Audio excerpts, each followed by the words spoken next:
Welcome to the IDA Georgia Teen Talk, Facing the Daunting, Navigating Middle and High School. In January of 2022, an IDA Georgia Teen Board was created to be an extension of the Adult Board and to be ambassadors to dyslexic teens. The mission of the Teen Board is to raise awareness of dyslexia. The group meets several times annually to help with the Dyslexia Dash and to plan other teen events. We hope to open applications for the IDA Georgia Teen Board in January 2023 with the guidance of our current fabulous board members. For tonight, we'd like to thank Jen Birch for running tech, Anne-Marie Lewis for advertising, Janet Street for Q&A, and our teen board for speaking tonight. I'd like to introduce our teen board to you, Peyton, Izzy, Kahmara, and Jaclyn. And now I'm going to turn over the presentation to our first teen board member, Peyton. Hi, I'm Peyton. I'm a high school senior in Atlanta on the IB track, and I'm starting to apply to colleges. I have dysgraphia and ADHD, which makes it hard for me to stay organized in school and life, and easier to procrastinate. And it also makes it harder to write. This impacts my social life and my grades. My main ways that I deal with this are making a checklist of everything that I've missed throughout the weeks to complete on Saturday mornings, working on easy or fun homework first, and then building up for the hard stuff. For social things, I try to establish a routine. Right now, my best friend and I meet up once a week and watch a show or a movie. We just finished Twilight. In larger projects, I force myself to divide it into specific parts and then finish groups of parts at different times. Last school year, I had to write a 4,000-word research paper, and I divided it up into evidence and analysis. That way I felt like I was actually getting something done every time I worked on it and had to write on it. Here's Isadora. Hi everyone, I'm Isadora. I was diagnosed with dyslexia, dyscalculia, and ADHD at the end of second grade. I was attending Springmont Montessori, and Montessori school, if you're not familiar with it, is very untraditional. So it's not just sitting at a desk and learning your math facts. It's a much more hands-on learning experience. And my teacher noticed that I wasn't reading, or I was like kind of faking it. I would like look at pictures and then make up the words. So I got tested. And then for 4th and 5th grade, I went to the Skank School, which specializes in dyslexia. And it was one of the best things that ever happened to me. I learned so much, and I wish I could still go to that school because it was the most incredible experience to just be around other dyslexic kids. But I eventually had to move on, and I went to the Galloway School for middle school. And now I am a senior at the Weber School. A lot of the tools that I've used over the years involve audiobooks. Reading by myself or reading out loud isn't my favorite thing to do. So I've also read with some of my friends for assigned reading, like we'll FaceTime and like switch off for like each paragraph. But audiobooks have been an absolute lifesaver. I taught myself how to read using audiobooks. I locked myself in my room for a summer, and I listened to the entire Harry Potter series while following along with the book. And by the end, I had pretty much taught myself how to read. And that kind of just kickstarted the trend of me kind of teaching myself how to do things and learning to advocate for myself, especially in high school when I transitioned from Galloway. The grading system is quite different. So I had to meet with my teachers a lot.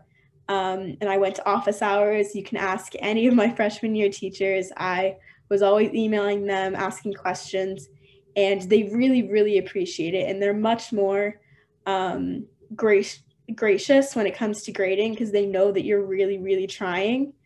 And if we have to read in class, I'm taking a couple research classes where we have to read the textbook out loud. I've really just been taking my time, and I look at each word. No one cares if you are reading slowly, I promise you. It is so much better to read slowly than to stumble over words. And even if I know that there are kids in my class who aren't dyslexic who still stumble on words, even the teachers do it. it's completely fine, no matter how old you are, if you stumble over yourself a little bit. And also with ADHD, procrastination is huge. And in high school, procrastination and it don't really mix. So I have a teacher who I email every once in a while, and I set up a meeting and I show him that I've completed all of this work. I've started on projects that are maybe a little bit longer, maybe semester-long projects, and to just keep me on track, keep me in check. It's been really, really helpful, and I promise your teachers want to help you. It is what they're there for. It's what they want to do, is just to help. So the best advice that I can give is just go to your teachers, talk to them. They are there for you. And next to also expand on this is my fellow classmate, Jaclyn. Hi, I'm Jaclyn. I'm also a senior at Weber, like Izzy or Isadora. And I was diagnosed with dyslexia in second grade.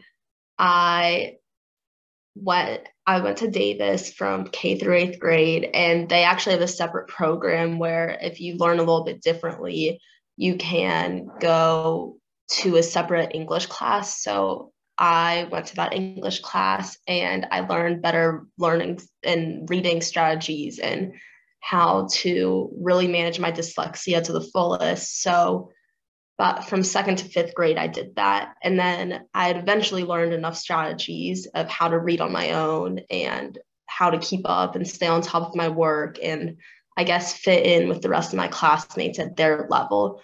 And I was in middle school, I was able to go to the regular English class and apply these strategies to normal English class where I was with all of my friends, and I never felt out of place because I learned how to own my dyslexia, because it's completely normal. Like everyone has their thing and their difference in school, and mine's dyslexia, and I've just learned to own it. And so when I entered the regular English class, I felt normal because I knew my strategies. And now I go to Weber, and I've been there this is my 4th year before college. And I still apply the strategies I learned in 2nd grade. And some of the strategies are audiobooks when you're reading are a lifesaver. They keep you focused and oriented, and you can slow the speed down too so that you're not skipping around and reading ahead. So they really just keep me oriented. And I also have utilized planning ahead. I always look at my school's resource page, which is Blackbaud, and my teachers post all of our assignments there. But you can also do this in the form of a checklist and like mark what is in progress and what you've completed, and it will help you feel productive, and will also make sure you're turning all of your work in.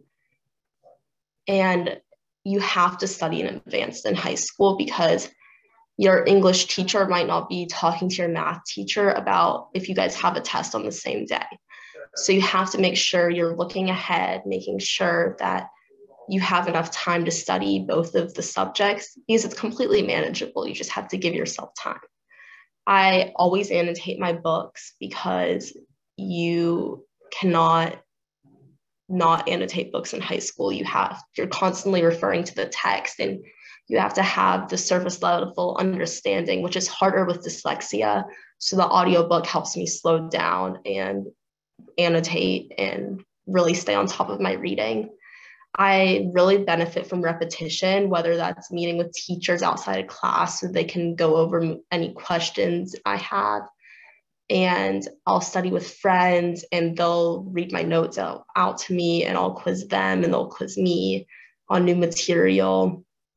Handwriting my notes has also always been a lifesaver because the actual movement of writing helps you retain information more than typing on your computer. And that has always helped me make sure I'm ready for the test. Or I'll make handwritten flashcards to help me write again and get the material ingrained in my brain. And lastly, I meet with my teachers so much. Like Izzy said, you're never a burden to your teachers. They want to help you. They're so willing to go out of their way to help you as long as you're on top of your work and you can also always implement these strategies. So with that, I'm going to hand it off to Kahmara. Hi, I am currently a senior in high school. So a little bit about me is I was diagnosed officially with dyslexia at the beginning of 5th grade, but I definitely noticed around 2nd grade or so that I was a little bit different than other kids. Some things felt a little wrong, like it took me longer to do my work. I also was very terrified of reading in front of the class. And I thought, this can't be normal. Is everyone this scared to read? But the summer before 4th grade, I was still really falling behind. So I went to syllables and I stayed there for about 3 years. There I learned really how to read and what it meant to read. There I also worked on my spelling a lot because I really butchered my spelling a lot. And they also helped me transition into middle school for sure, because my spelling got a lot better and my reading really got a lot better. In middle school, I also got a 504 plan that helped me because I was able to get accommodations that helped me succeed in class, like on a daily basis. Even now, I use all of my accommodations. High school was definitely different at first. It was hard to get used to this new schedule and having a bigger workload, I would say. But sophomore year, I definitely was able to adjust and stay organized by using my color-coded agenda. That really helps me stay on top of it. In high school, I also learned how to really talk to my teachers. Like the other girls said, it's really important. I also learned how to use my accommodations in each class to the fullest. They helped me succeed so much at school, and on a daily basis, they help me with all of my tasks. So listed down below, I have all the resources that I like to use at school. Mostly I would say audiobooks are really helpful for students just to keep up to date with the chapter due dates they might have in class. And it also, for me, just makes reading feel faster. Like when I read myself, with a book, it definitely feels really slow, and I might be rereading words, or just like I'm stuck kind of. So the audiobooks really, really help me. And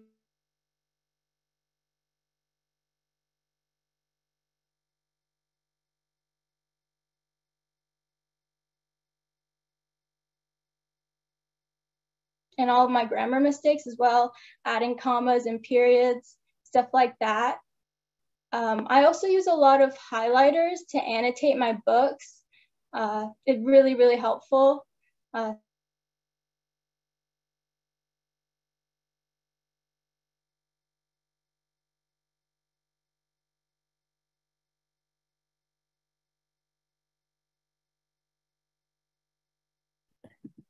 sorry, I'm having some internet problems. Can you hear me?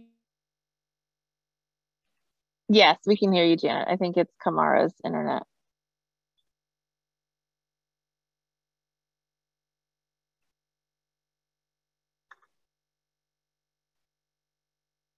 To Izzy. So first of all, thank you to all the participants who submitted questions. That makes it really easy for us.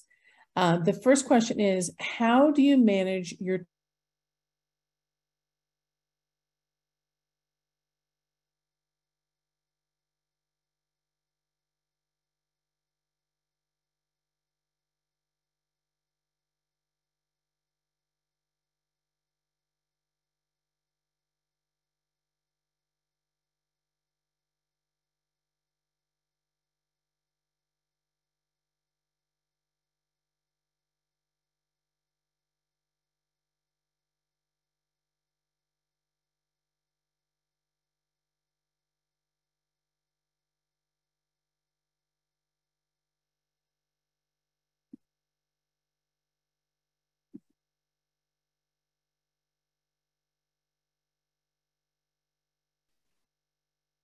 Janet, can you talk again? I'm having some problems hearing you. I was trying to get Izzy to answer that first question about managing her time.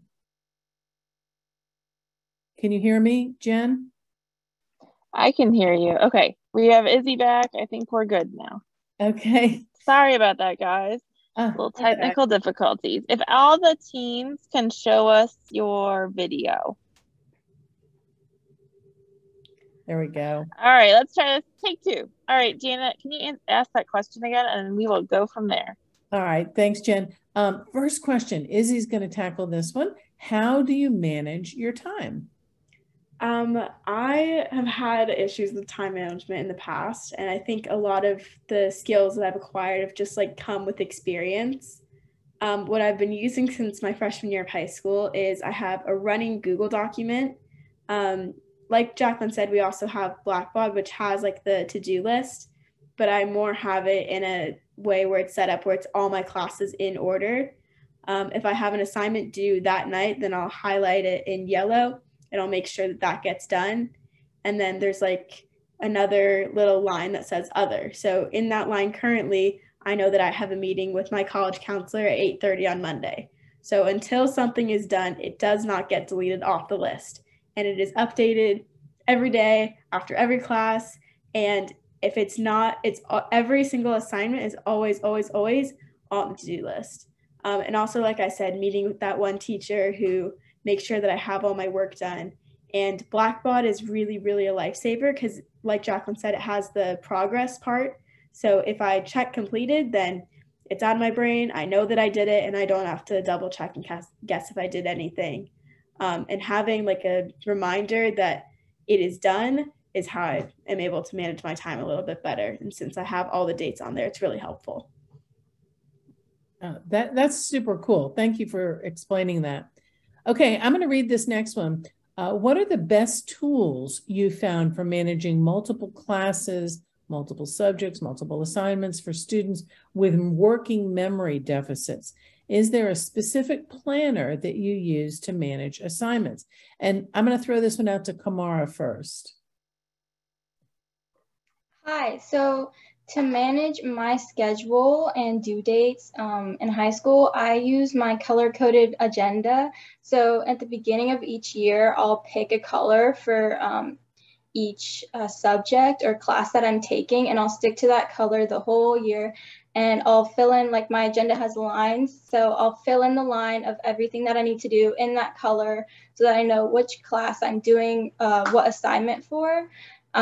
For reminders, I also use, for testing quizzes, I use like a reminder app on my phone so that the day before a test, like if I happen to forget or somehow it's not in my agenda, which never happens, it pops up on my phone and I remember. But my color-coded agenda is really what I use the most. Okay, fantastic. And Izzy, I think you were going to weigh in on this one as well. Just going back to that running document of having my to-do list, and also it's not just for homework, like if it's chores or some other little task that I have to do, just keeping a running list and then physically checking something off as soon as it's done is the biggest lifesaver. And you never have to second guess, like if you went and did something.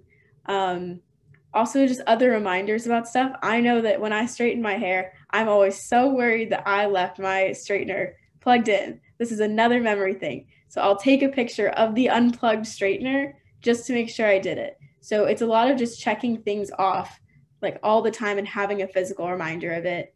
And that helps me to manage my time a lot better. Okay, fantastic.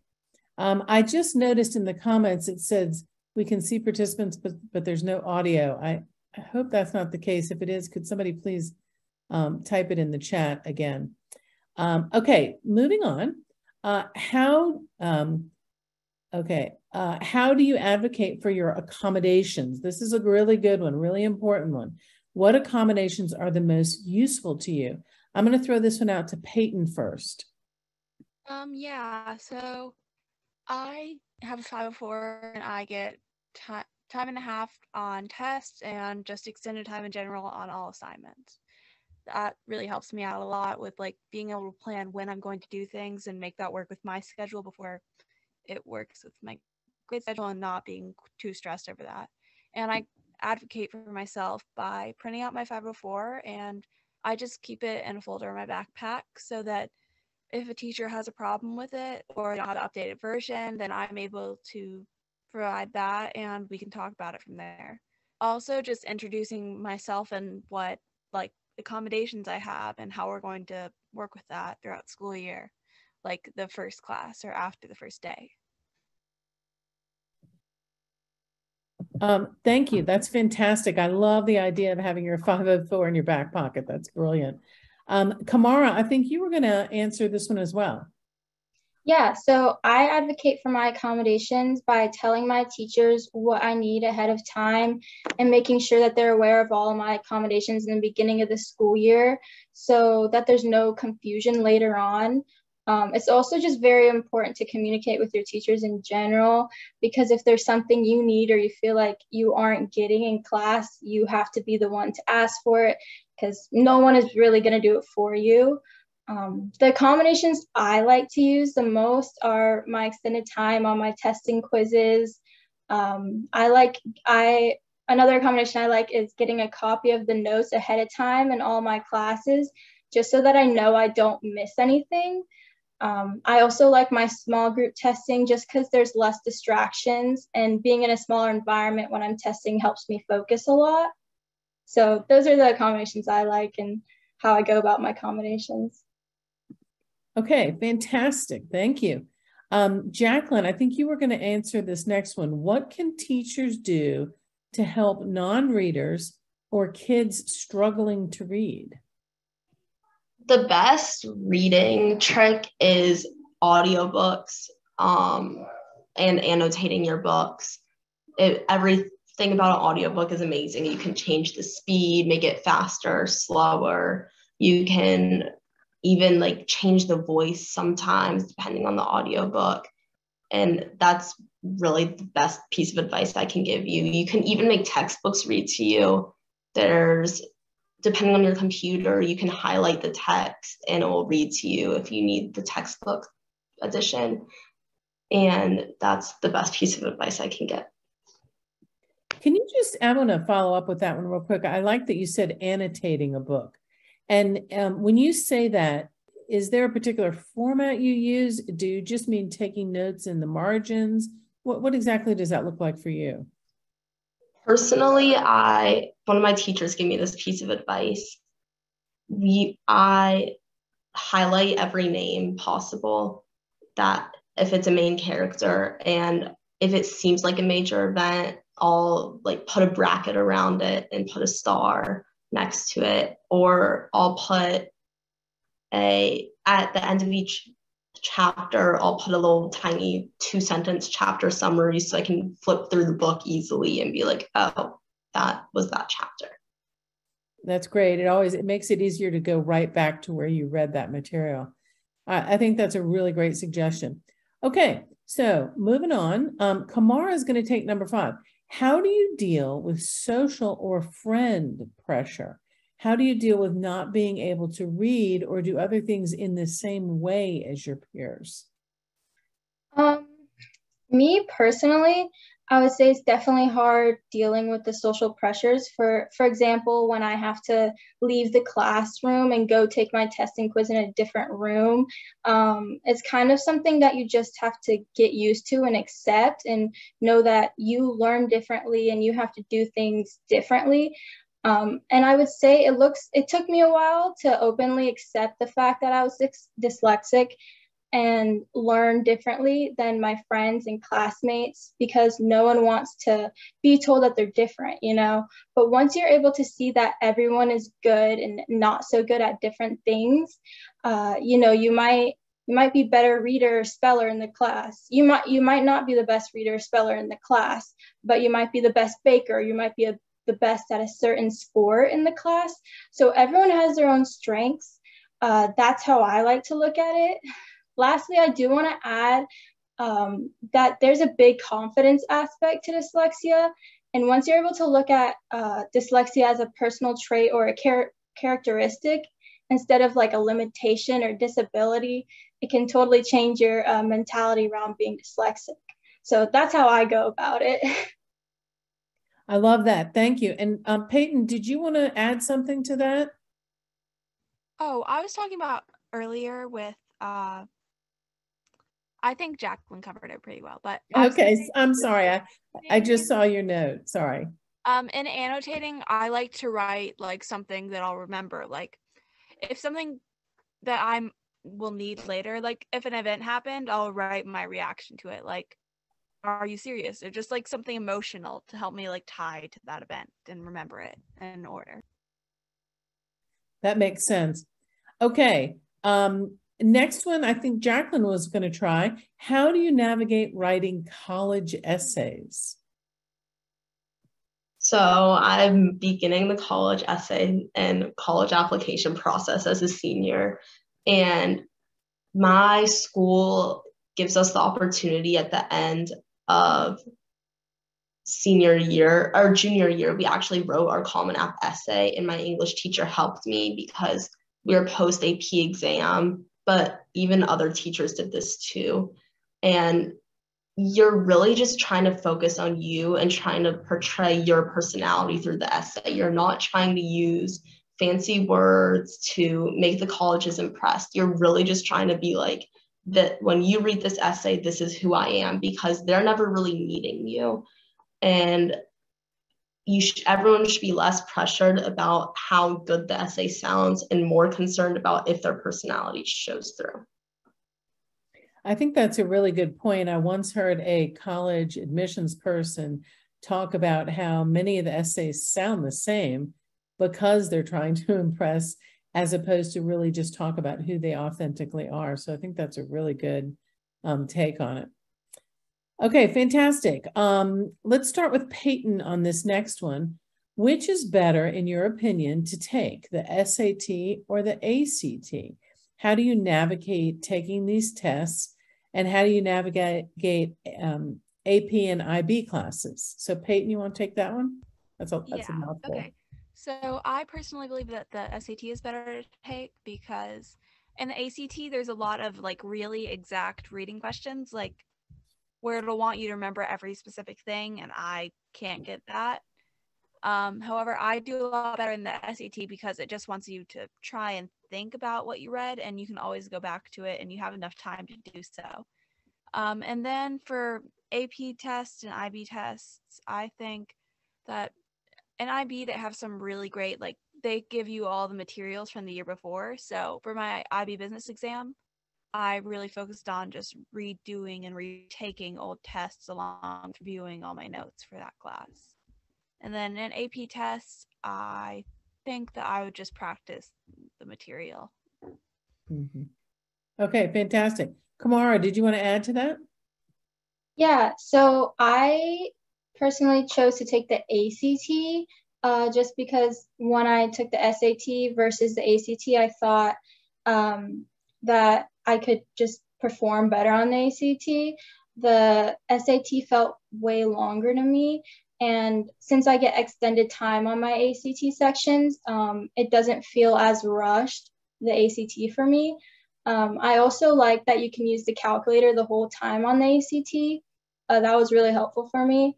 And even though the reading is pretty exact, there's so many strategies and just like reading tips that you can use that really help me a lot to study.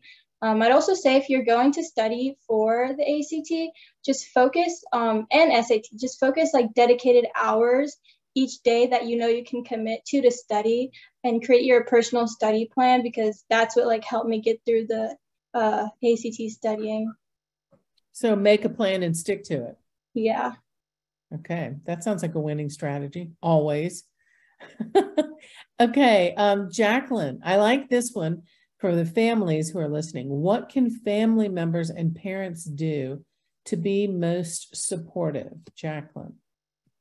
To be most supportive, family members can just make sure you're not overworking your kids. Kids will push themselves the most they can, usually. especially with dyslexia, if you don't know the strategies of how to take an AP class, then you either need to take a step back, take one AP and learn them, and parents and families and friends just need to respect that. And you can build on as you get older and pick up classes, even from semester to semester. I mean, there's AP Micro and AP Macro, which are economic classes, and they're each one semester. So if after the first semester you think that you can pick up another AP, you can, but families just need to respect that everyone needs to take everything at their own level. And if you're overworked, stop, because there's a college for everyone and no one should get too stressed. That's really good reminder. There really, truly is a college for everyone. There are many, many more colleges than there are high schools, right? And the colleges are actually even better at giving you accommodations. They're just more familiar with it. Okay, Izzy, how do you navigate teachers needing answers quickly and having enough time to think in class? I know in the past it stresses me out so much if I know that my teacher doesn't know, my teacher knows I don't know the answer, or it's taking me a second to recall the information. With ADHD, the memory isn't always right there. So I promise you, if you take your time in class, no one is thinking, oh my God, she answered that question so slow, she must not know all the answers.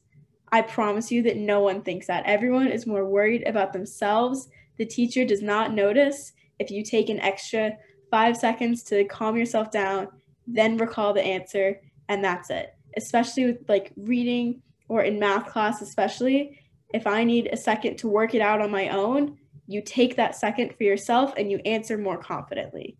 No one is going to judge you for taking an extra second out like before you answer the question. It is so much better to take a second than start stuttering over your words and trying to fib the answer out of some way. Take the second for yourself, calm yourself, and then answer the question, and it will be a much less stressful situation.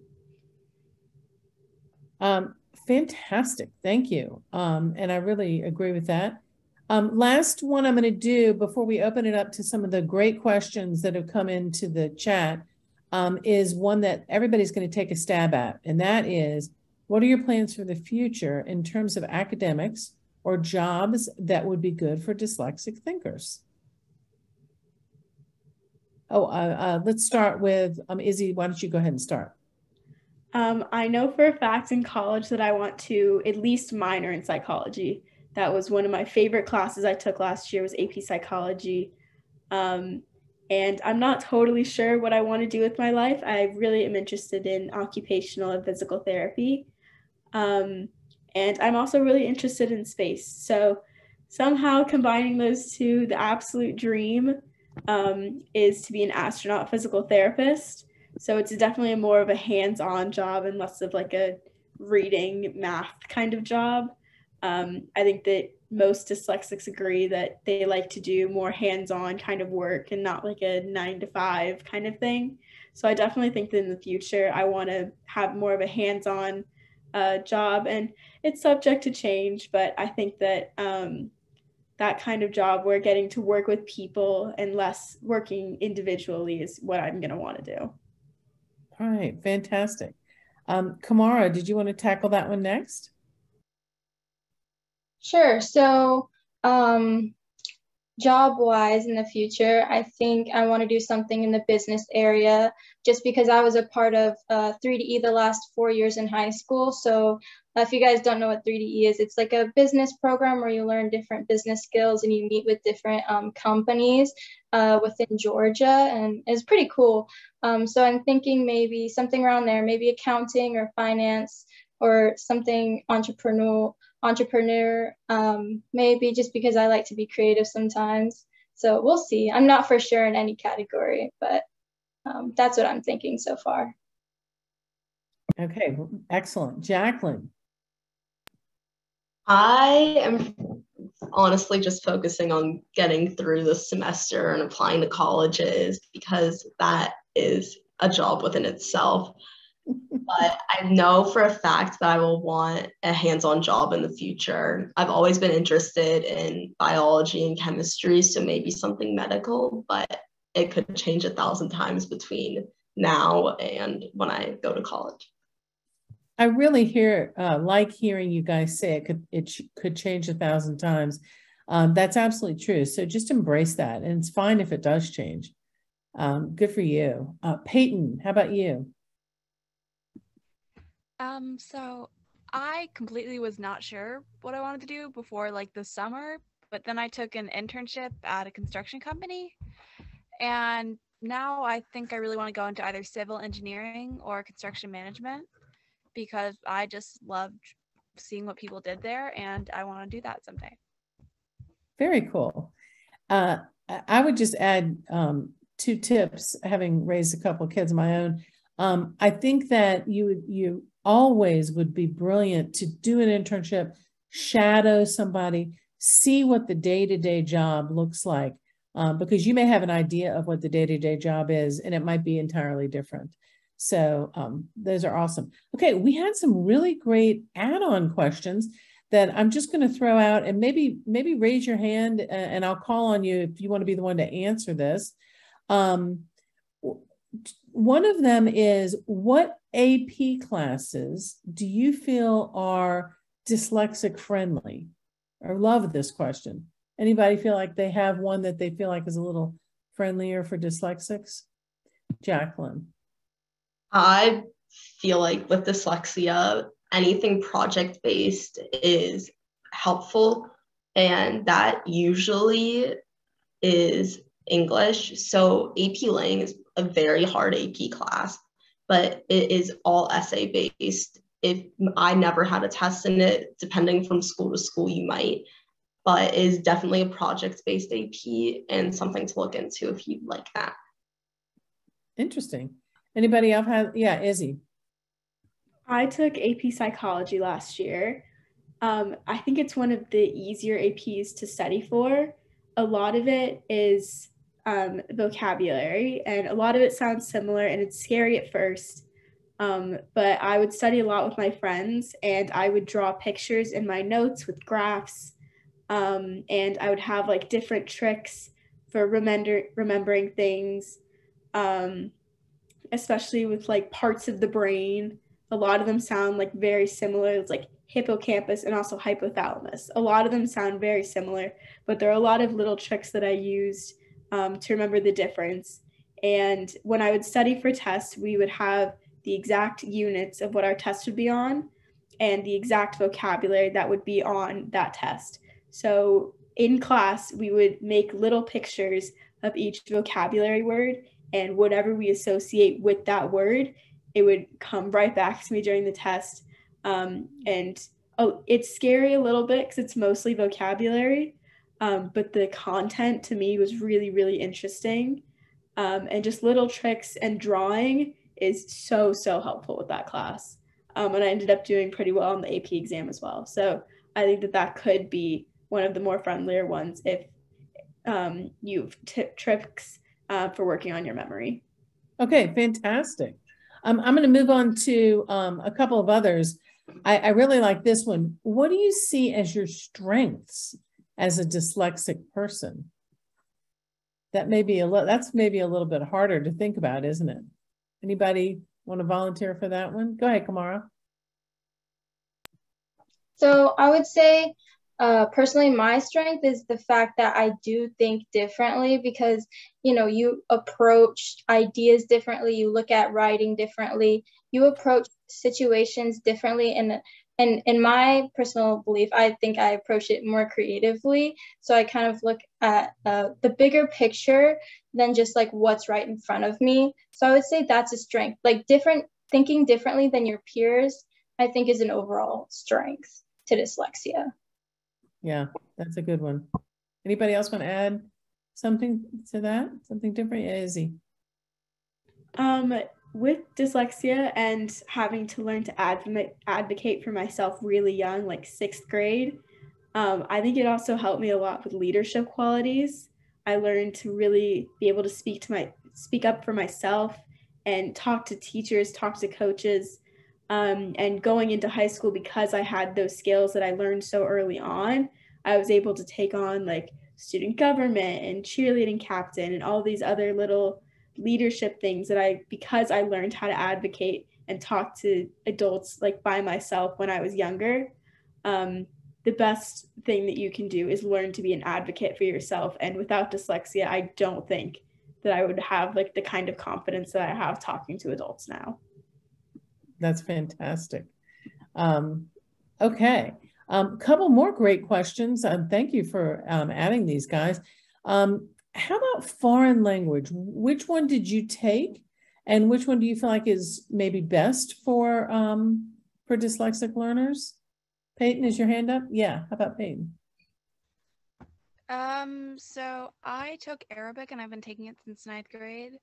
And I feel like that's easier because it's a new like alphabet and it's all like everyone else is expected to be like as new to it as you are, and they're not expected to know how to pronounce anything. You're not expected to either. And you're not, I feel like the expectations are lower and it gives you time to actually like learn a new alphabet and stuff like that. It makes it like something that's new to everyone, including you. Okay, so you were breaking up just a little bit, Peyton. I think I'm going to summarize what you said by basically it's a new alphabet and everybody is new to it, not just you. And nobody's really expected to be super great at it. Is that fair? Did I reiterate that pretty well? Yeah. Okay. Sorry. Did anybody else, Kahmara, did you have a suggestion for a foreign language? Yeah, so the last 2 years of high school, I've been taking ASL, and I find that better because even though you're still doing memorization, it's with your hands. So I feel like the signs are just easier to remember because you're using your hands. It's very hands-on, clearly. And it's less like pronouncing like words and like reading letters. So I would say I'd suggest ASL, honestly, if you really struggle with the reading portion. Also, I don't want to hate on any language, but I took Latin for 2 years in middle school, and I really struggled with taking Latin. So just because it was a lot of like root words and a lot of it was just pretty challenging for me. That's really good to know. And by the way, if you're listening and you don't know what ASL is, it's American Sign Language. And an interesting thing about that is some schools, a lot of schools do not offer it, but they might honor an online course in sign language. So if you're interested in that, don't be discouraged if your school doesn't have it. Okay, that's really cool, you guys. Thank you. Let's see, what note taking, what kind of how do you take notes, and what would you suggest for a 6th grader who's trying to figure out how to take notes? Anybody? Is there like a certain method? Peyton, is there a certain method you use? Go ahead, Peyton. So I like to take pictures of every single slide and then write my notes as really, really shorthand. Like I write or I type them, but I try to make it as I'll just remember this is important and you need to elaborate on that farther from what is on this PowerPoint in your notes. So you actually use your camera to take a picture of whatever's on the screen, on the teacher's screen, right? Yeah, that's actually one of my accommodations. I forgot to mention that earlier. That's one of your accommodations. That's really interesting. And are you then able to take notes right on that picture? No, I feel like I just go back to that to include in my notes later to make them legible and understandable and just elaborate more. I see what you're saying. Okay, I gotcha. Cool. Jaclyn? So a lot of teachers' notes are digital for me. Like they'll have a Google Slides presentation, or we have like smart boards, so they use the Smart Notebook app.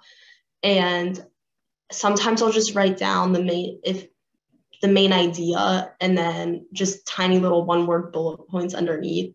And a lot of the times the teachers will share their notes with me. And you can also look up like what are the 3 branches of government if you're lost.